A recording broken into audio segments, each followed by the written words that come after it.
आज पवित्र ईद उल फितर मुसलमान मान बड़ पर्व ईद सारा राज्य में पालन होने चलचंचल समस्त मस्जिद समूह नमाज पाठ चली सका सका मस्जिद भीड़ जमी आलिंगन कर जनाऊँ शुभेच्छा दान और धर्मर पर्व हो रमजान अवसर में मासे काले उपवास रही पालित हो चांद देखा पर ईद पालित हो भद्रक जिला ईद उत्सवमुख रही जिलार विभिन्न मस्जिद में नमाज आयोजित होती हजार हजार संख्यक मुस्लिम धर्मावलम्बी मैंने ईदगाह ठारे सामूहिक भाव नमाज पाठ कर नमाज पर समस्त अन्य को आलिंगन कर ईद मुबारक बा अभिनंदन जणाइछन्ति।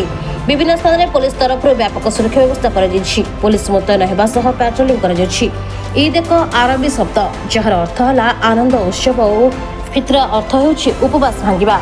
यह पर्वटी 29 बा 30 मासरे सूर्योदय सूर्यास्त पर्यंत कर उपवास उपसंहार ईद्र प्रथम दिन मासर प्रथम दिन होता है। यह दिन सारा विश्व मुसलमान माने एकतार सामूहिक लक्ष्य को उपस्थापित कर प्रयास करते।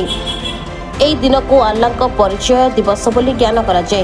इस्लामिक कैलेंडर शब्दल दशम मासर प्रथम दिन यह पालन कराए।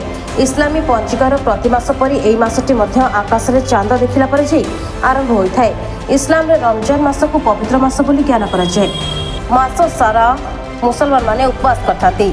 इस्लामी साल रे थिबा दुयोटी ईद भितर गोटी अटे आर गोटी कहला Eid ul Azha.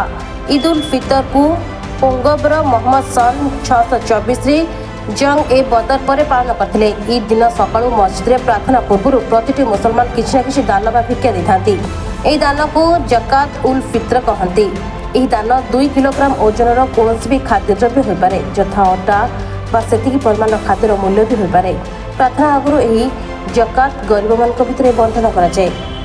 Bureau report news Odia.